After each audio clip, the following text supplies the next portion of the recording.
I wanted more than we had, and I wanted to take care of my mom to where she didn't have to work paycheck to paycheck. I wanted to take care of my grandma where she didn't have to work paycheck to paycheck. So you just gotta understand, when you don't have what you want, you can stay in that, or you can shift and give. And when you give, you pull out of what you don't have, and you end up giving to yourself in the method.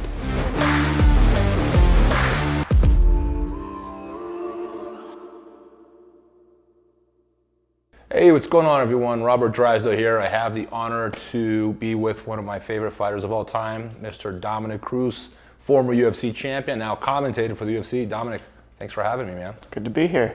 Dude, it's a pleasure to be able to sit down and talk to you, pick your brain a little bit. I'm always interested in like a fighter's brain because I'm a strong believer that the mind is a differential, right? The common denominator is not technique, right? Technique varies dramatically. Some people are going to ground, wrestling, some people strike. Even the striking game, like it differs dramatically how you fight, right? Like you got a very unique style.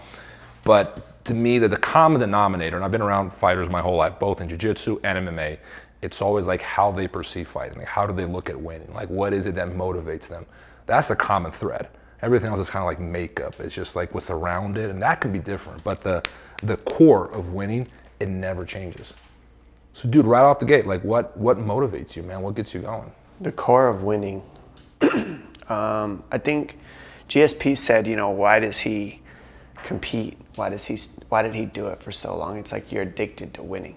So you're asking me what I'm hearing is like, what's my purpose for winning? Because that's even farther than winning is the high. We're all addicted to winning. But what's your why to be able to win? I think is something that I focus on a lot, and it changes, doesn't it? I mean, especially I've been fighting for over 16 years now.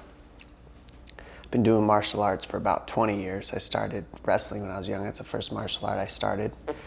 And over the course of time, I realized that, each time you win something, your why changes. When I placed at the state championships in wrestling in high school, my why has to change now. I didn't get the goal I wanted maybe, but I still accomplished a goal. So then once you get to that level and then that story's done, which high school wrestling, the story ends after you finish the championships, your fourth year, right? NCAA's, your story ends, your legacy ends at the end of your college career. When does your legacy end in fighting?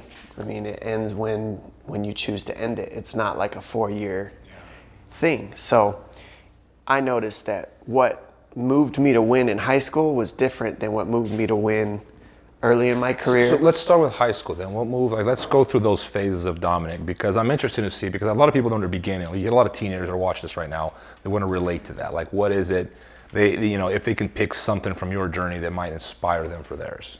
I think I was going to say that, in high school was one thing, at early career is one thing, late career it's another. Yeah. But in the end, it all kind of wraps together to where it comes down to who can I make a difference for me. That was my why.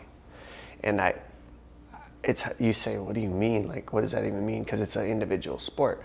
But by me winning an individual sport, who am I making a difference for? That's the question I was always looking at. And why did I need to wrestle? Well, when I first started wrestling, it's because I grew up in a trailer park, grew up with a little bit of money, and I wanted more. It was fairly simple. I wanted more than we had, and I wanted to take care of my mom to where she didn't have to work paycheck to paycheck. I wanted to take care of my grandma where she didn't have to work paycheck to paycheck. My dad was out of the picture, so I realized we needed a man of the house and all these women that were running my life. My mom and my grandma raised me. So young, I decided I need to make a difference for my family. And if I don't, who will? And that was at 5 years old. I made that decision when my dad, made me the man of the house and said, you're the man of the house. Me and your mom aren't going to work out. Take care of your brother. And you were 5? I was 5, yeah. That's incredible. Yeah. And a lot of people go through this. So that's why I share it. A lot of people have a life where they're a parent at 13. My grandma, both of her parents left her. Her mom died of cancer and her dad left.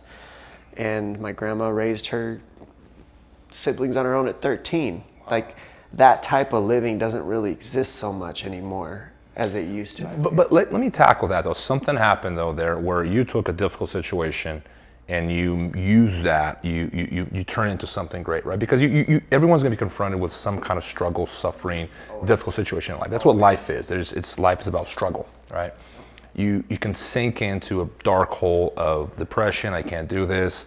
I'm resentful. I'm vengeful. Or you can transfigure that and turn that into something unique and great, and turn that into fuel, right? Whatever that may be, whatever difficulty you may have encounter in your life, right? So I mean, I'm seeing you had a difficult childhood. You used that, you manifested that through wrestling in high school into becoming an elite wrestler at the high school level, but like still, state champion, it's significant. What after that? What's because you learned a lot along the way, like something changed in you, right? Like you used that to the positive. Describe after that high school experience, like what's the next Dominick Cruz like? Well, I mean, that carries to what's your why, which is the topic that we started on. What's your why? What keeps you winning? Well, I didn't actually win a state championship. I didn't win it at all. I got 6th place, and I should have done better. But knowing that, all right, I didn't get my scholarship in college like I needed to, right? Because I didn't do well at the high school championship. So now I lost that. So now what do? You're an athlete that only wrestled your whole life, and that's you were gonna go to college and get a 4-year degree scholarship. You have no money for college. Lost that opportunity. Started my associate's degree at Pima Community College, and stopped wrestling. But I just coached wrestling. Worked regular 3 jobs. Was going to school to be a firefighter, EMT, like a general person, like a regular person. And then the Ultimate Fighter started, and I saw like this thing growing, and I was like, whoa, this thing is crazy. And what year was that? I mean, the Ultimate Fighter 1. I was 2002? I don't even know. 3? Yeah, about 3, 4. But I was still in high school then. I graduated in 2003. So right when I graduated high school, I'm coaching wrestling while I'm watching the Ultimate Fighter take place. I'm coaching a high school wrestling team, working 3 jobs, and going to school at night. While I'm coaching the wrestling team, these athletes are just like, I'm still wrestling with them, so I'm in great shape, and that's how I'm getting my bug out. And then I show up to a gym. One of my wrestlers says, come to the gym. I go to this kickboxing gym. You can punch and kick people. It's great. Try it out. I go in there, beat up some guys, feel good, stay there, become a janitor there, start cleaning mats, and become pretty regular at kickboxing. And now I'm wrestling, and I'm boxing and kickboxing in Tucson, Arizona. In that phase, I had a crossroads. Am I going to go firefighter EMT, or am I going to go professional prize fighter at a time when I had to really look at where things were? All right, firefighter EMT, foolproof. This much money a year, everything's set. White picket fence, get married, have kids, da-da-da-da, right? Or quit everything, drop everything you got, and go become a cage fighter. Who the hell knows what's going to happen? That's a risky choice. It's a bit of a gamble. Yeah. So then I had to think, well, where's my heart? And that's it. And going night school and working 3 jobs, that was the benefit I had, was working the regular jobs. Like, Let me ask you something. Did people in your circle try to stop you? definitely. Like your mom and dad? Because that's happened to me. Like when I went like crazy in jiu-jitsu, everyone was like, dude, you got to stop this Karate Kid thing and you got to get a real job. You're like, no, I'm not doing that, right? So there's a lot of pressure that goes on in people. You have a dream, and the entire world is telling you, don't follow your dreams, just be normal, right? And you know, I mean, that's somewhere in there. You say like, nah, I'm gonna do what I want to do, and whatever the consequences are, let the chips fall where they may, right? Yeah, I hear that story was very real for you. You were probably a little younger than me when you were doing that. I was 19, 20, 21, kicked out of my house, already a man on my own doing this. So I'm working 3 jobs at 18 years old, going to school and doing all this, not knowing what my path is going to be. I'm just working my butt off. So I have nobody telling me not to do this. I don't have my mom, go ahead, tell me, go ahead, try. I don't care. I'm 18. What do you think about what your mom and dad tell you at 18? You don't listen to anyone. That's why I'm doing it. I didn't contradict. Yeah, I didn't care. I was like, oh, you don't want me doing this? Awesome, I'll see you there. You gonna be in my next fight? Cool. So I start doing it, and it just worked out. But when it came down to it, Rob, it came down to what's the drive? Why? It wasn't just me. Even when I got kicked out of my house, I'm gonna prove to my mom, I'm gonna make so much money that I'm gonna take care of you, and you won't even be able to say no. Yeah. And you're gonna learn that you guys are doing things wrong. Yeah. At 18, that's the way you're thinking, if you're me. Are you wrong though? Well, I'm saying at 18, you're making people wrong and right. Yeah. At 18, that's where my brain was at. It's just like, you're not doing this right, I can do it better. Yeah. I'll show you, and when I make it, I'll take care of you. Don't worry, Mom. Yeah. Don't worry, Dad. Don't worry. She thought you were out of your mind. I was out of my mind. there's something irresponsible about it when you think about it. Because when I hear like, you know, parents giving their kids that kind of advice, and people in my circle giving that kind of advice, I'm always going, they're not necessarily wrong, but at the same time, you understand where they're coming from. You want what's best for your kids, right? And it is somewhat irresponsible to say, I'm not going to do anything but, you know, focus on this MMA or jiu-jitsu career or whatever. But at the same time, like, you hear people saying follow your dreams all the time, and then when people do it, they get chastised for it, right? Like, it's a complicated, because I have kids too. It's not an easy decision for a parent. You know, it's not an easy thing to do. You know, parents always want what's best for their kids. Well, now we're talking about parenting, which is a little different. You've got kids, and if you've got kids, and as somebody I was being parented in that time, I think it comes down to, you know, what they want to create, and that's it, and then letting go of control if you're a parent, I would assume, but I'm not a parent, so I'm not going to talk to you about that. Yeah, but like you can understand where, you know, where your mom would be coming from, right? She wasn't really fighting me, though. I'll be honest. I had a different story in that. My mom didn't fight me. When I got kicked out, she knew she had to let go of control of me. She wasn't one of those people, and that's one of the things I really love and respect my mom for. She wasn't a micromanager in my life. When I had very hard times, though, she also was not there to help. Yeah. She would give me food. That was the rule. I'll always give you food. You will never go starving. I will make sure you're never hungry. If you ever need food, I will always have that. But once you're out, you don't get to come back to this house. And no, I don't have money for a down payment for a car. And no, I don't have a car for you. And no, I don't have anything for you. But I do have food and love. That's it. And you know what? What a lesson. Yeah. Because that's what life can give to you too if you pay attention. And that's all you really get. So she taught me an important lesson in that, and it helped me a lot. But in the big scheme of things, my whole purpose has always been, who can I make a difference for? When it came down to, in the beginning, it was my family. Once I made the difference for my family, now it's, who else can I make a difference for? It's like, all right, the MMA community. I blew my knees out. I blew my shoulder out. I broke my arm. How can I make a difference for other people when I don't have what I love? I'm laid out for 5+ years as a world champion in my prime. What a nightmare that was. I remember that. So in that nightmare, how do you shift? Who can I make a difference for? Yeah. It takes me out of what I don't have, moves me into, well, you got TJ Dillashaw who's doing good, you got Renan Barao, you got Uriah Faber, you got, build the division, focus on them, tell the world how great these athletes are that you don't get to do. Make a difference for them, and then you'll pull yourself out of what you don't have because you'll be in gratitude for what you can give. So I imagine those 5 years, because I follow that. I remember, like, man, when is this guy coming back? Because, like, I'm saying that just because you're here. Like, you've always been one of my favorite guys to watch. That got to been, it had to have been torture to be watching everyone in your division fighting, knowing you can beat these guys, or you're up there top 5 for sure, you're a champion, you know, and unable to get on the mats. Like, what's going through your head? I mean, how did you keep yourself busy? I like this conversation because this is exactly where I was at. Do you see all those questions you just asked? You can easily ask those questions. Yeah. That's the obvious. So you get through those questions very quick when you're laid up for 3 years with triple ACL reconstruction. Yeah. You go through those questions the first week. Yeah. Then where do you go after that? Oh, you're lost. I imagine you're. Well, you can be lost, or you can stay in the same questions, stay in the same question until you finally get to something that works. What worked for you? What worked for me was, who can you make a difference for? Because the obvious is, you can't do what you love. These guys, you can beat them. You're better than them. Yeah. Everybody says they're better than you, but you know what you are. You know, there's all this stuff, but that's all about, who's that about? If I'm not supporting them, then who's that about? It's about me. So you just got to understand, when you don't have what you want, you can stay in that, or you can shift and give. And when you give, you pull out of what you don't have, and you end up giving to yourself in the method, and it's inevitable. You can't help it. It's impossible to be in gratitude and depression at the same time. It's a physical impossibility.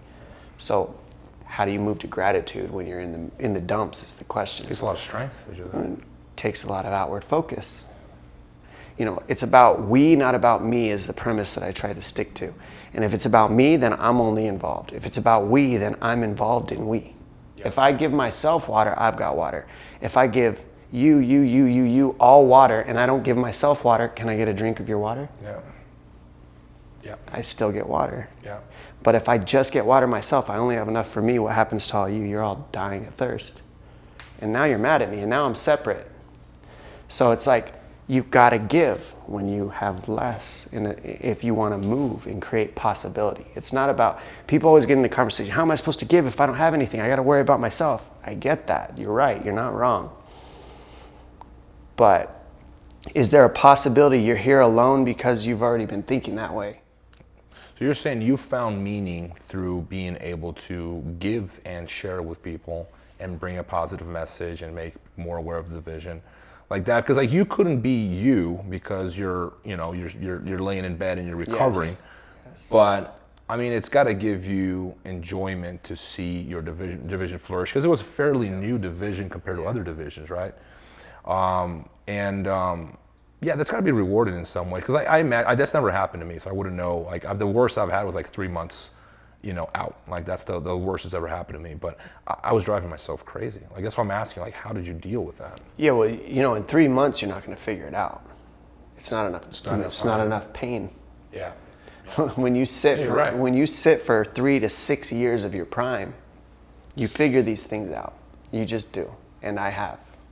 Let me ask you this: do you think that was a good thing to happen to you? Oh, it's the best thing that ever happened. I was gonna guess that you were gonna say that. All of this stuff, because it's just, the universe has a plan, man. They just do. They always do, and it can happen to me or it can happen for me. It's my choice. Setback opportunity or a setback. You ever heard that phrase, amor fati, love of fate?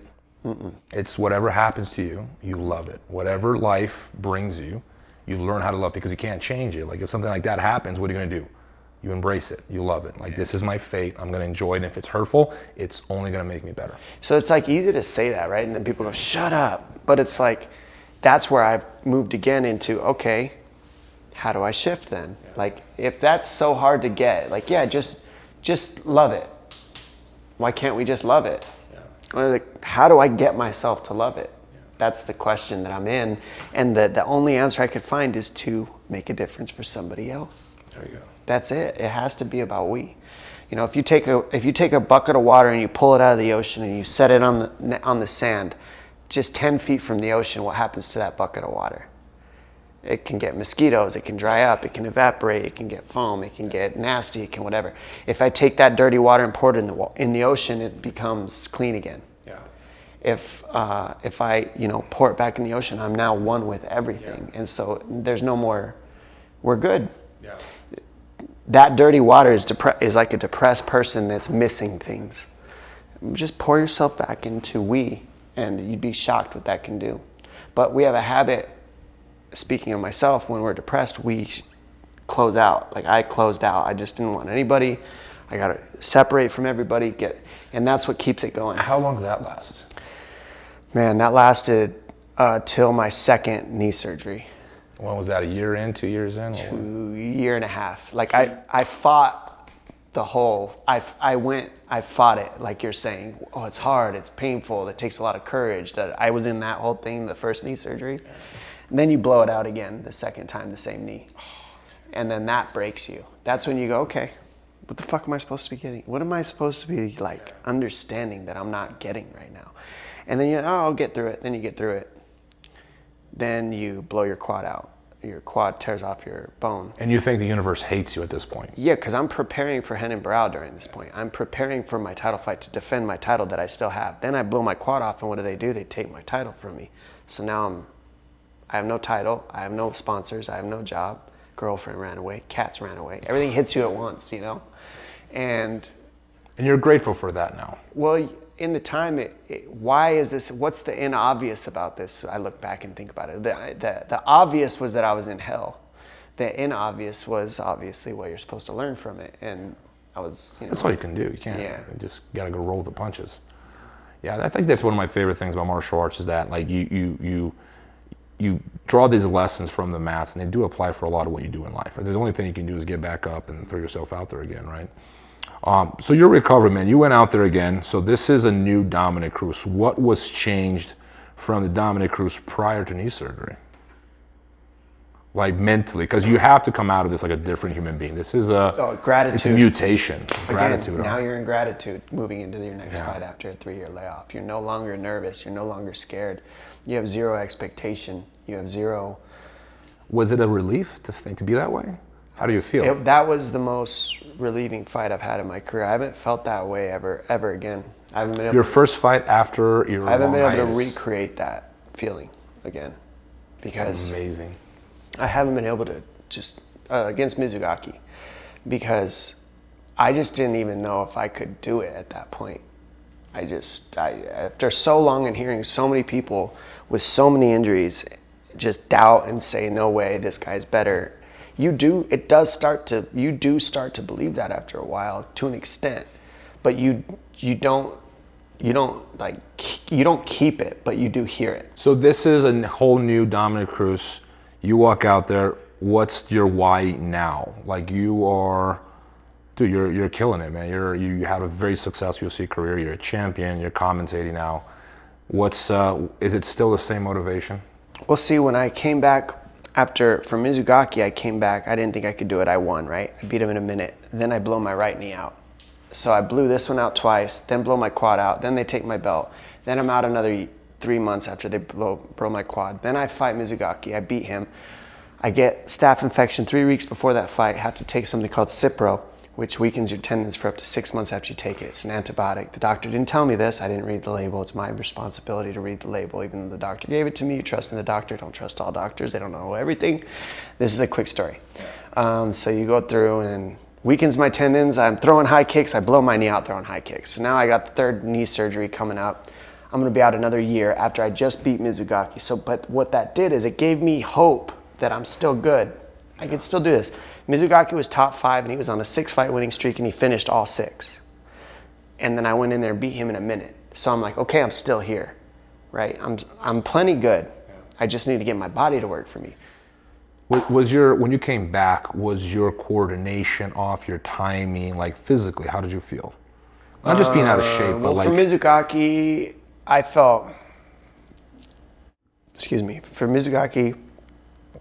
felt good that night. Of course, you're off in the beginning. Of course. I mean, I'm out of shape. I'm 170 pounds.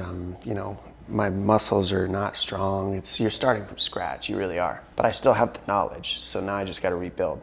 The rebuild's the easy part for us. It's the mental capacity part that's tough. It's the knowing like why you're doing it. It's the why. And for me, the why was to show people, ring rust doesn't exist, and that all these stories. I mean, how many stories have you heard in your life alone? Yeah, I was gonna go to college and then I hurt my ankle in senior year. All the time. I was in college on my 4-year degree. I was the #1 pick, and then I had one injury. One.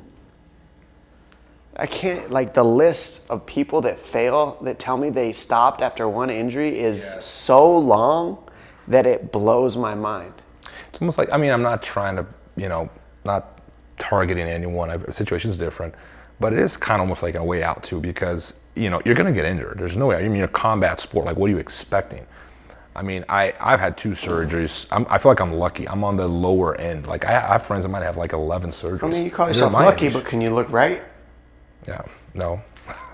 There's a reason why I'm sitting here. It's all perspective. See how you frame it? And this is what we're talking about. You can't even look right. Yeah. You're not okay, bro. You tell yourself you're okay, because that's part of like the way of dealing with it. Just like, no, I'm fine, just keep going. Yeah, you just keep telling yourself Run that. yourself in. That's the difference, though. That's the difference. I think it's the attitude. Like, it's how you look at things. It's not that bad. It's not that bad, right? I don't know, look right. Is it bad? I'm perfectly fine. I'm looking left right now. I'm perfectly happy just looking left. Pass, left, 3rd point pressure. Yeah, there we go. Now he's got it down. He's got my guard all figured out. Dude, but like, let me talk about your style a little bit. I'm like, I've always, like, whenever I coach MMA, and I'm not a striking expert, but I do coach strike because I've done it for over a decade. And I fought, so you know yes, strike. and I know footwork, I know like movement. I've always had an opinion that, a lot of striking coaches are their jiu-jitsu coaches are traditionalists too. They're very fixed on how they learn, this is how we do it. And I'm a strong believer, I think you're going to agree with me here, MMA, you have to make these modifications. It's not the same. wall wrestling is not wrestling, right? Jiu-jitsu for sport jiu-jitsu and in the cage are completely different. But when it comes to striking, there are a lot of like fighters have like a very upright posture, very Thai boxing oriented, very boxing oriented, where it's blow for blow, I'm checking all the time, right? And that's a reflex of a ring. It's a matter of geometry, right? You have a square, it's not that big. I have to keep my hands up the whole time, right? And we're gonna be in front of each other all the time, exchanging punches. Where an octagon opens up everything, right? So you're gonna have a very different style. Your stance is gonna be wider so you can move faster.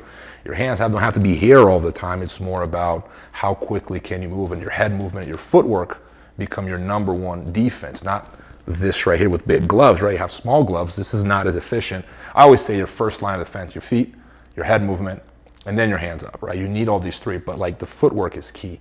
And you got amazing footwork. Was that you? Did you see something? Did you have a trainer that put that into your head? Because you move really well. And that I think is probably one of your best assets as a fighter is your head movement. You're all over the place, man. You can't even find you, right? I think that's exactly how people should be fighting. Like that's how striking, like it's gotta be more dynamic than just keep your hands up and stay upright. I mean, I agree. I started coming up with that because I knew we were in a new sport that had new tactics. All the things you mentioned being it's an octagon, so it's an octagon, it's a circle, That's essentially. circle, yeah. Close to a circle as you can get, much more than a ring, Yeah. okay? And which makes sense, yeah. Now my footwork can change. Now I can stand square without running into a corner and having a space behind me. Like there's no space if I'm circle, right? If I go into a corner square stance, there's all that space behind me, I'm a target now and I'm trapped. Correct. There's no way to trap me now. So that allows footwork fluidity. One, I saw that. I said, why is the octagon like this if they don't want me to use it? Yeah. So that was one. Two, takedowns. Takedowns are always shot in a straight line. That's it, straight. You can't shoot curvy unless you shoot an outside single. But even an outside single is an outside single on a straight line. Yeah. It's not like striking, which is you can kind of create angles and turn and twist. So if you got shots that are going down a straight line, you got punches and kicks that are going down a straight line because of the Muay Thai styles that you talked about, the boxing styles that you talked about, which are all ring sports that are crossing over to MMA. That created an opening, and the opening was footwork, and the opening was just don't touch me. Yeah. Like if you don't touch me, you can't wrestle me. And wrestling was where my footwork mentality came from. In no sport in the world was there high level wrestling mixed into striking. It's true. So because of that, my footwork started to avoid takedowns, not to avoid strikes. And then as I started avoiding takedowns, I realized that strikes were coming in the same exact line, in the same exact trajectory as a takedown. So I can actually avoid all of them. Yeah. If I ride the right lines. Yeah. And everybody was riding the same lines, so it was easy to ride the right lines. The box, yeah. But that's what because I always observed it. I'm like, man, did he come up with this style himself, or perhaps he had a coach that saw that and go like, you know what, this is how we're going to strike. And I think it's a lot of fighters are still adapted. It's changing. Like striking, I mean, you look at striking like 10 years ago in the UFC, and now it's changed. It's evolved. It is more oriented towards an octagon, right? You're seeing more movement. Like Connor's like that. Like he has a wider stance. Like it's more about distancing and timing. People used to make fun of point karate, but I think it's a great system for MMA because it's all about touch and move, touch and move. It's like don't stay there and get hit. Like it's more about the footwork and the movement, right? Versus just keeping your hands up the whole time and taking the blows. Well, in all these other sports that you mentioned, when I rock you, yeah, you don't have the option to grab my legs. Yeah. In this sport, you do. So that's the difference. So you have to have footwork because after I hurt you, I still got to get the job done. And now you have tactics you're allowed to use in MMA to stay alive that you don't get in striking sports. Let me ask you this, man. Like this is somewhat of a, I look at culture too. When I look at martial arts and fighting in general, I'm not just looking at, I think technique is an aspect, obviously the show business aspect. I look at culture too. Like I always contrast guys like, let's say, Khabib and Conor. Like they have very different mindsets. Like they're both excellent, there's no question. And like that was one of the most exciting fights I've ever watched. They're very different though. Like you see a guy like Conor, he's all about ticket sales and he'll do anything to sell tickets, and he's excelled at that. He's made so much money from it. And on the other end, you get guys like Khabib, bro. I'm like, you know, I'm not going to fight anymore because I promised my mom, and you know, it's not about self-affirmation and money, it's about honor. Like, it's a very different approach, and I think it might be a reflex of the local culture as well, but he's stuck to it. He's managed to be extremely successful, but he hasn't made as much as Conor, even though I think he's a better fighter overall, right? Do you think that, where do you stand as far as like what's best for the sport of MMA moving forward, culturally? I think what's best for the sport of MMA moving forward culturally is that we all work together, because I'm in the argument that would Khabib even have the money he has without Conor? It's a good point. One, it's about we, not about me. Yeah. And I can't stress that enough. I was on Ronda Rousey's fight card when I fought for my first $1 million. I got my first $1 million because I got pay-per-view buys being a defending world champion. I was beat down and tore up. I fought 3 title fights in a year, and I was just beat down for the 3rd one. I took the fight because Ronda Rousey was on the card. Why would I do that? Because you knew she was going to draw a lot of ticket sales. So I got 2 ways of looking at this. I can say I've done way more in this sport than Ronda Rousey. I've got this many titles, and I've got this many fights more than her, and I've been doing this for this much longer. And so I should be getting, but do I? Yeah. No, I don't. So I have a choice. I can either resist that and say that I'm the one who should be getting this, what she's getting, or I can just be with her. And I was with her on that card, and I benefited from it. Yeah. And it's the same thing with Conor and Khabib. It's like, man, without Conor, Khabib doesn't exist. He did put Conor. I mean, Khabib was there, but it wasn't like Khabib was like. And people don't like to hear that, but it's like you don't know Khabib until he fights Conor. Who did he fight before Conor? That was the biggest fight of his life, without a doubt. Nobody knows who they'd name before he fought. Can Conor. I say one thing? Can we give Khabib credit for maintaining his cool? I'm not done yet. I'm gonna say like Khabib is the man. Yeah. He's a better martial artist than he's 30-0 and he's complete control. But you can't compare them because they're 2 different entities that have to work together to be anything. Yeah. And that's what fighting is. It's the rivalry that makes excellence. Right? What makes the best fights are the best rivalries. What makes the best fights are the best rivalries. I can't stress that enough. And without a rivalry with Faber, what's my career? Without Faber having me beat up all his friends, what is his career? We need each other. Yeah. Even if you're winning.